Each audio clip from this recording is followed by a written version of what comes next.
हुन त सबै ठाउँमा 10 दिशा भन्छ नि हामीले 10 दिशा सबै बुद्धै नबढेको ठाउँ छैन भनेछ बुद्ध छ भनेछ अब देशमा हामीले पञ्चबुद्ध भन्दैछ 5 ठाउँमा यसरी 5वटा डाइरेक्सन एउटा बुद्ध भन्छ अनि यो जुन अहिले भद्रसद बुद्ध चाहिँ अनि पूर्वतिरको बुद्ध हो अनि शाक्यमुनि बुद्ध छ उहाँ पनि पूर्वतिरको बुद्ध हो जब शाक्यमुनि बुद्ध चाहिँ उहाँ बुद्धज्ञान प्राप्त हुँदैन चाहिँ अनि भद्रसदले उहाँलाई ब्लेसिङ गरेको एउटा कहानी छ उहाँले चाहिँ अवश्य दिएको हो त्यो के भन्छ उहाँ पूर्वको बुद्ध हो त्यसले चाहिँ उहाँको चाहिँ जुन मेन गुरु जस्तो भनौँ न हामीले हो त्यो चाहिँ अनि भद्रसद यो हो जसले सेवाले चाहिँ उहाँलाई चाहिँ ज्ञान यसरी दिनुभयो भने त्यस्तो भन्छन् अनि फेरि भद्रसदको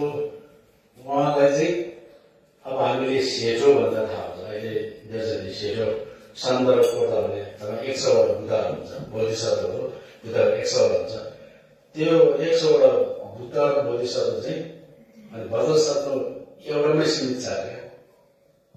उहाँको शरीरमा त्यो सबै बुद्धको ज्ञान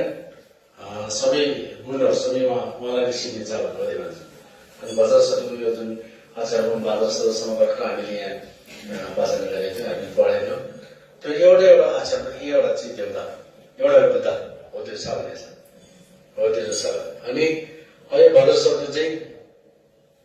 सबै बुद्ध चाहिँ उहाँबाट नै फेरि प्रकट भयो भने त्यस्तो छ त्यस्तो कार्यहरू छन् अनि अब हामीले चाहिँ यहाँ भद्रसदको अलग्गै विशेष गरेर भद्रसदको स्वयंको अलग्गै यसरी पूजापाठ हुन्छ त्यो नभइकन अरू जुनै पूजा गर्दाखेरि त्यसमा भद्रसदको जुन मन्त्र चाहिँ हामीले जसरी पाठ गर्नुपर्छ जस्तै योगेश्वरको के अरे पूजापाठ छ भने त्यसमा भद्रसद जसरी पढ्नुपर्ने छ गुरुपद्म सम्भवको कुनै साधना पढ्यो भने त्यहाँ पनि त्यो हुन्छ शाक्यमुनि बुद्धकै साधना पढ्दाखेरि त्यहाँ पनि भद्रसदको के अरे मन्त्र पाठ गर्नुपर्नेछ अरू पनि अन्य ताप बुद्ध हुन्छ अनि विभिन्न बुद्धहरू छन् हो सबैमा चाहिँ भद्रसदको जुन पाठ गर्नुपर्छ जस्तो हामीले तारा देवी पूजा गर्छ 21 तारा भन्छ हो त्यो उहाँको पूजा गर्दाखेरि त्यहाँ पनि भद्रसदको जुन यो उहाँको मन्त्र चाहिँ हामीले पाठ गर्नुपर्ने यस्तो हुन्छ त्यसले गर्दाखेरि चाहिँ यो भद्रसद धेरै नै इम्पोर्टेन्ट एकदम नभउने त्यस्तो हो अनि अब भद्रसदको चाहिँ धेरै जतिले अब हामी यो संसारमा जन्म लिएपछि हामीले खालि रब अविद्याको कारणले गर्दाखेरि चाहिँ हामीले पाप गरेको हुन्छ त्यसैले धर्म कमाइ गरेको हुन्छ यो संसार कुन सुरु भयो त्यहाँदेखि हामीले पाप बेसी गरेको हुन्छ धर्म कम गरेको हुन्छ अब त्यो पापलाई चाहिँ भेट्नको लागि शुद्ध गर्नको लागि त्यसलाई पाप देशा गर्नको लागि चाहिँ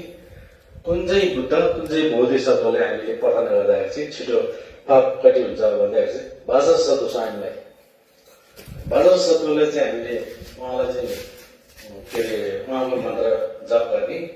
अनि उहाँलाई चाहिँ यसो भावना गर्ने अनि मनदेखि नै आफैले शब्दहरू भन्दा अनि भद्रसदले जप गरेर चाहिँ सबै बुद्ध सबै बोधिसत्व जुनै बुद्ध होस् जुनै बोधिसत्व होस् त्यसलाई पठन गर्दा हाम्रो पापको घोषित कति कुनै पनि सन्चय हुन्छ तर पनि त्यसको विशेष गरेर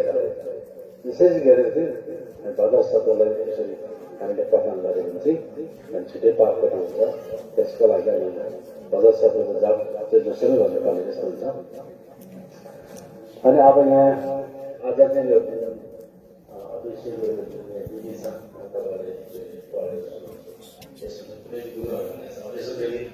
त्यो जप गर्न तरिका हुन्छ जप गर्दाखेरि चाहिँ हामी आफ्नो गुरुलाई पनि भद्रसदको रूपमा लिएर चाहिँ यसरी जप गऱ्यो भने चाहिँ त्यसलाई चाहिँ धेरै फाइदा हुन्छ भने त्यो भनिरहेको छ त्यही गर्दाखेरि यहाँबाट त्यसको बारेमा म तपाईँलाई